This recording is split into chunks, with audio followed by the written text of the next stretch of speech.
Hello viewers, আমি আপনাদের জন্য খুবই আকর্ষণীয় একটি প্রোডাক্ট নিয়ে এসেছি। প্রোডাক্টটি হচ্ছে ফটো ফ্রেম। ঘরে রাখুন আল্লাহর স্মৃতি। প্রতিদিনের জীবনে আনুন শান্তি ও বরকত। এই ফটো ফ্রেমগুলোতে রয়েছে সুন্দর ইসলামিক দোয়া ও উক্তি, যা আপনার ঘরকে করবে আলোকিত ও হৃদয়কে দেবে প্রশান্তি। তাই আপনি নিতে পারেন আমাদের কাছ থেকে এই ফটো ফ্রেমগুলো।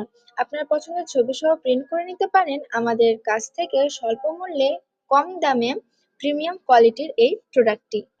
এই ফটো ফ্রেমটি অনেক সুন্দর ও মজবুত একটি কাঠের ফ্রেম দিয়ে তৈরি। ফ্রেমটিতে ওপরের অংশে কাচের গ্লাস কভার ব্যবহার করা হয়েছে। আপনার পছন্দ মতো ছবি ফ্রেমটিতে দিতে পারেন। ফ্রেমের কোয়ালিটিটি খুবই প্রিমিয়াম। ফ্রেমটি টেবিলে রাখার জন্য স্ট্যান্ড দেওয়া রয়েছে এবং ঝোলানোর জন্য ফ্রেমটির পেছনে প্লাস্টিকের শক্ত ক্লিপ দেওয়া রয়েছে। অর্ডার করতে অথবা বিস্তারিত জানতে ইনবক্স করুন। ধন্যবাদ।